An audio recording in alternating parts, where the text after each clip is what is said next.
Hi, this is Charle Peck for the Thriving School Community Podcast. Let me ask you this question. How many times have you sat in a professional development session and you were like, oh my gosh, this is such a waste of my time? What am I doing here?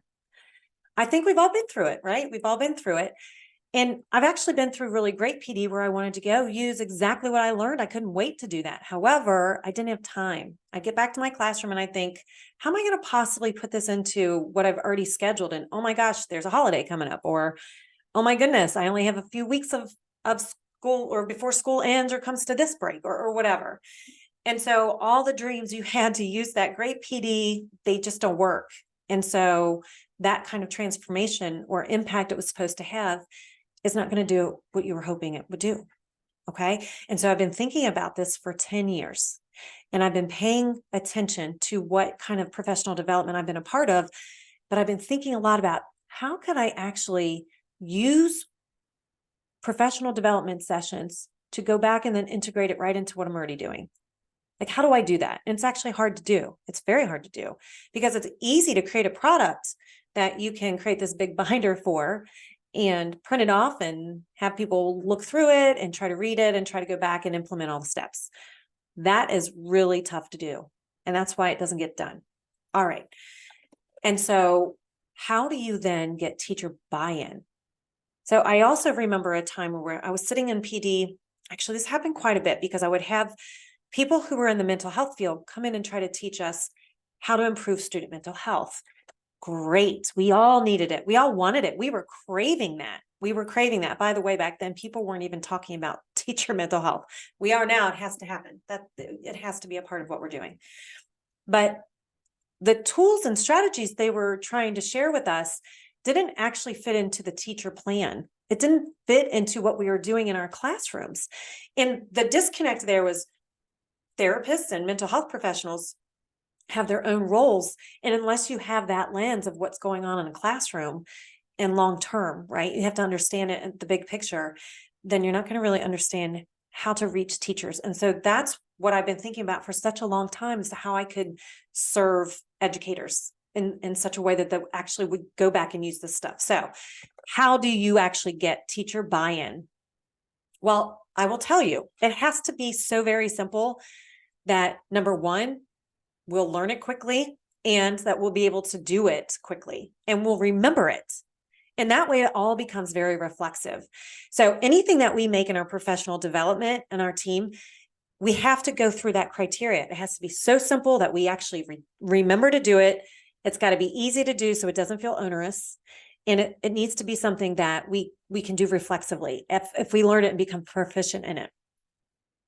And so it also has to eliminate any kind of planning after PD is over. So once you leave our session, you have to be able to leave and be able to go implement those tools and strategies immediately. Otherwise, it's not going to work. It's not going to work. And so that is the idea. That's the plan. And this is working. This is why there's so much of a buzz going on about what we're doing. We're trying to spread this out as much as we can.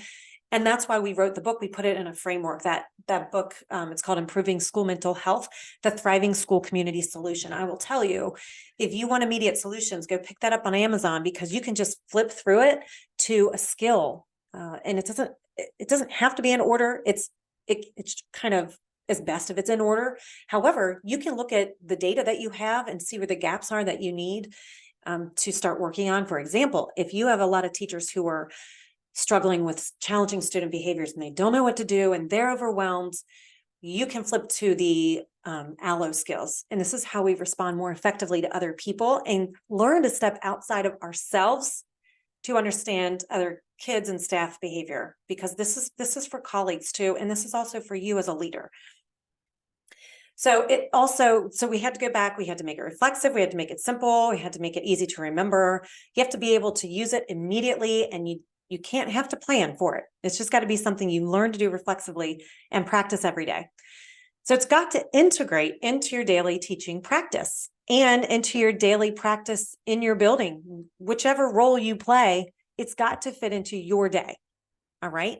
So it will then benefit not only your students, it'll benefit you, because the tools are to help you manage your own mental health and wellness And it is something that you will model for your students and actually do that kind of sneaks it into benefiting students too.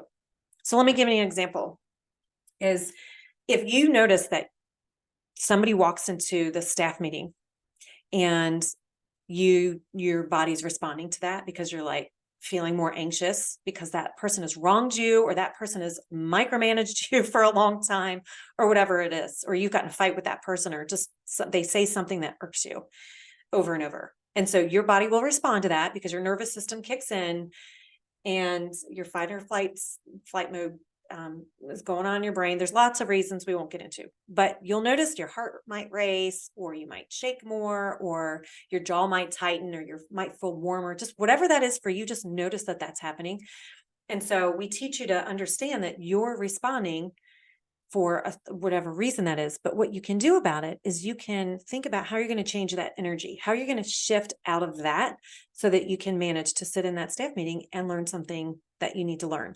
And we teach you to also do those things when you're in the space of kids, because you might have a student that walks through, or you might have somebody who comes over the announcements when you're trying to teach, and that might bother you. And you might notice that you're shifting during that very moment and you got really frustrated. So how do you come down from that very quickly and go right back into teaching mode? All these things that happen in a day, a lot of people don't understand it unless they have been teachers themselves. And so those tools and strategies we will teach and how to notice that about yourself, but then also what are some strategies that you could use? So we use rapid resets. They're very intentional for changing energy and learning to cope, but in ways that we might use therapeutically, but you could use as a teacher, and you don't have to be a certified therapist to learn how to do it. So that's another piece to this, is not only knowing what will work, but when it will work. And then doing it in such a way it will help you calm kind of your nervous system, or calm your response, however that's showing up for you. But you're modeling it for the kids, which is so valuable, but also you're sneaking into their day too. So now they have a tool to use. So there's lots of little sneaky systems that we like to do that integrates right into daily practice, no matter what your role is. And if we're all using the same communication, the same kind of language, those same simple systems, then we're able to all do this together. And then it's more effective. And then there's a wave of change. There's a wave of adaptability in this education system that a lot of people are feeling kind of chaotic in. Not everybody, but I'm hearing that a lot from educators. And so we want you to know that there is some respite there. There is a possibility to provide that relief very quickly if you do this, if you take these things on and identify what is the most pressing need right now. And how do I address that? How can I address that immediately? And once you get relief for that, then you notice the next thing that you need relief for. It's kind of when you do trauma therapy, or if anyone's ever been through EMDR, in any kind of trauma specific therapy, you map out what your traumas kind of are, like what's charging you emotionally. And you then choose to process one at a time. And sometimes the neural networks are connected and you can process a couple of them at a time. It just depends. But usually you choose, like, this one's bothering me the most. Let's tackle that. And then you go to the next things that charge you. So that's kind of the idea of this whole program, but it's not a program you actually have to take back to your classroom or back to your office and think of, oh my gosh, how am I going to start implementing this?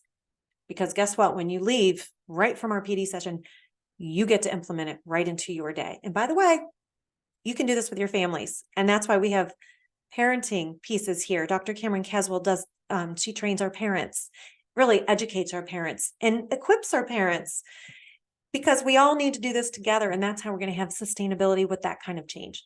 All right. So how do you get teacher buy-in with the next professional development you do?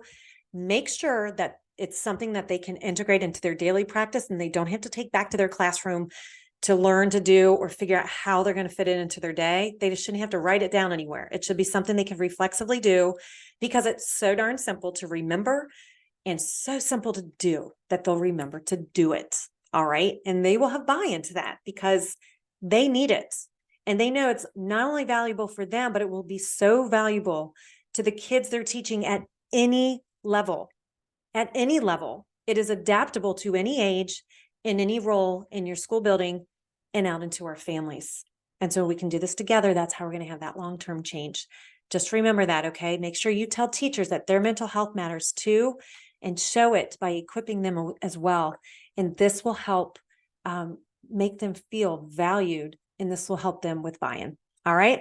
Please let me know if you have any other questions. Just reach out to me directly. You can find me on Twitter. I'm at Charle, Charle Peck, Peck, or just email me. You can email me. It's Charle, Charle at thrivingschool.org. Just email me. Either way is fine.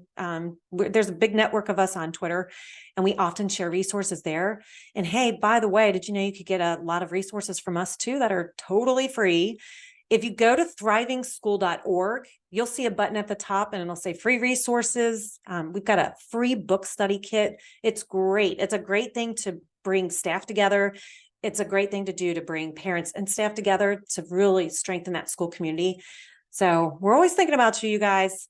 Just make sure we want to make it really easy, but just make sure you reach out if you have any questions. All right. Thank you so much for being here, and make sure you catch our other episodes. And if you could rate this podcast, the Thriving School Community Podcast, that would be really helpful. Thank you. Have a great day. Bye.